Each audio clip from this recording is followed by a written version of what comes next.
నమస్తే, welcome to yo-yo TV. ప్రస్తుతం మనతో మాట్లాడడానికి ఎమ్మెల్యే సునీతా లక్ష్మారెడ్డి గారు ఉన్నారు. మేడం, ఈరోజు అయితే అసెంబ్లీలో జరిగిన సీన్ అంతా చూశారు. ఏంటి మరి జగదీశ్వర్ రెడ్డి గారిని సస్పెండ్ చేయడం జరిగింది, ఎట్లా చూస్తారు?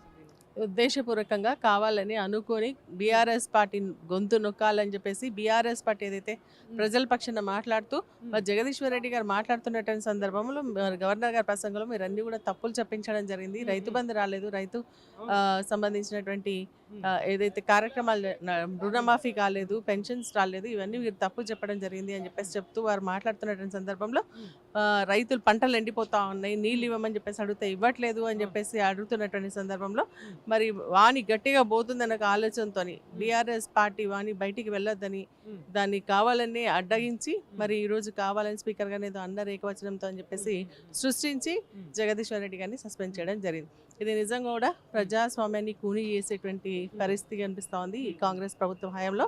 అదేవిధంగా అసెంబ్లీకి ఇది ఒక బ్లాక్ డే.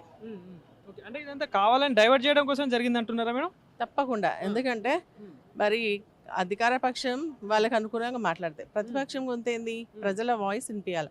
ప్రజల వాయిస్ని స్పష్టంగా వినిపిస్తున్నటువంటి సందర్భంలో ప్రజలు ఎదుర్కొంటున్నటువంటి రైతులు ఎదుర్కొంటున్నటువంటి సమస్యల గురించి మాట్లాడుతున్నటువంటి సందర్భంలో మరి అది బాగా పోతుందన్న ఒక ఆలోచనతో అడ్డగించి కావాలని చెప్పేసి వారిని సస్పెండ్ చేయడం. గవర్నర్ గారు మాట్లాడిన ప్రసంగంలో ఏం చెప్తారు మేడం దాన్ని ఉద్దేశించుకొని? అంటే అంతా అంటే కావాలని అబద్ధం చెప్పించారని చెప్పేసి అంటాను, ఎంతవరకు వస్తుంది?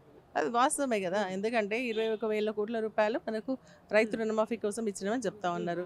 అది ఎక్కడ వాస్తవం? మరి ఎక్కడ కూడా రైతులకు సంబంధించి రుణమాఫీ జరగలేదు. వాళ్ళు చెప్పినట్టుగా ఫస్ట్ 51,000 కోట్ల 41,000 31,000 కోట్ల అయింది, ఇప్పుడు 21,000 కోట్లు. ఆ 21,000 కోట్ల రూపాయలు కూడా మరి రైతుల ఖాతాల్లో జమ చేసింది మాత్రం 18,000-19,000 కోట్లు మాత్రమే. ఇంకా రావాల్సిన అది ఇంకా కూడా చాలా మందికి రాలేదు. 30-40% కూడా ఇంకా రైతులకు రుణమాఫీ జరగలేదు. రైతు బంధు గురించి చెప్పిన మొన్న సంక్రాంతికి అందరికి వేసేస్తున్నామని చెప్పిండ్రు, కానీ అక్కడ కూడా ఓన్లీ 3 acres వరకే వచ్చిన 3 acresలో కూడా మరి 1 acre, 1/2 acre, 2 గుంటలు 3 గుంటలు ఉన్నటువంటి వాళ్ళకు కూడా ఇంకా రాలేదు. అంటే వాళ్ళు చెప్పేటివన్నీ అబద్ధాలే. మరి అసలు నిజంగా కూడా రైతులకు అంటే ప్రతిపక్షం చెప్తుంది కదా, దాన్ని సద్విమర్శగా తీసుకుందాం. మరి దాన్ని ఏ విధంగా దాని లోటుపాట్లను తీర్చాలన్న ఆలోచన ఈ ప్రభుత్వానికి లేదు. ఎంతసేపు ఏంటంటే బీఆర్ఎస్ పార్టీని తిట్టడం, అది ప్రజల్ని ఏంటంటే డైవర్ట్ చేయడం.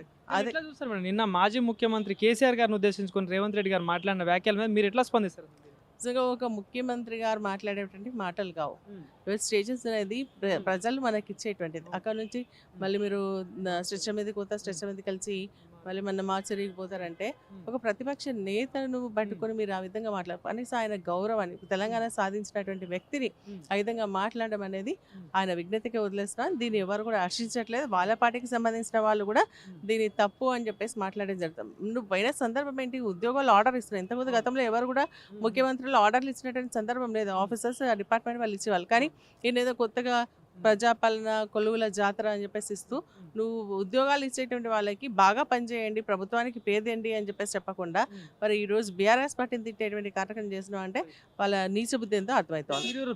ప్రొటెస్ట్ మన అంబేద్కర్ స్టాచ్యూ దగ్గర మీరు ఈరోజు ప్రొటెస్ట్ చేస్తూ ఉంటే కూడా మిమ్మల్ని అరెస్ట్ చేసుకున్న పరిస్థితి ఎట్లా చూస్తారు? దీన్ని చివరికి ఏం చెప్తారు?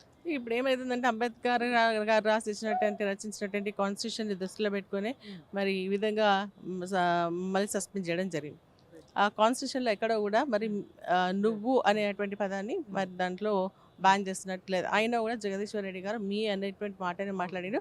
అది కూడా ఏంటంటే ఈ ప్రాపర్టీ అందరి ప్రాపర్టీ, మీరు మాకు అధ్యక్షులు, మీరు అంటే కాంగ్రెస్ పార్టీని ఉద్దేశించి మీ సొంతం కాదు అన్నారే కానీ స్పీకర్ గారిని కూడా ఎక్కడో దూషించేటువంటి కానీ లేకుంటే వాళ్ళకి కించపరిచే విధంగా అయితే మాట్లాడలేదు. ఈరోజు మా నిరసన వ్యక్తం చేయడానికి మేము అంబేద్కర్ స్టాచ్యూ దగ్గరకు వెళ్తే అంత పెద్ద ఎత్తున ఉన్నటువంటి అంబేద్కర్ని కూడా వాళ్ళు నిర్వీర్యం చేయడం జరుగుతుంది. ప్రజల సందర్శన కోసం అక్కడ మ్యూజియం ఉంది. మ్యూజియం కూడా అందరు చూసేటందుకు అందుబాటులోకి తీసుకోవాల్సిన పరిస్థితి నుంచి మొత్తం తాళం వేసి ఎవరిని కూడా అక్కడ రాకుండా నిర్బంధం చేసి అంబేద్కర్ని కూడా ఒక జైలు మాదిరిగా అటు పెట్టడం నిజంగా కూడా బాధాకరం. మరి ఈరోజు కాన్స్టిట్యూషన్ గౌరవించినటువంటి మీరు దాన్ని రచించినటువంటి మనకు అందించినటువంటి అంబేద్కర్ గారిని ఎందుకు ఆ విధంగా చేస్తూ ఉన్నారు? మాకు నిరసన కూడా చేసేటువంటి అవకాశం లేదా అని చెప్పేసి కూడా అడుగుతా ఉన్నాం. Thank you madam.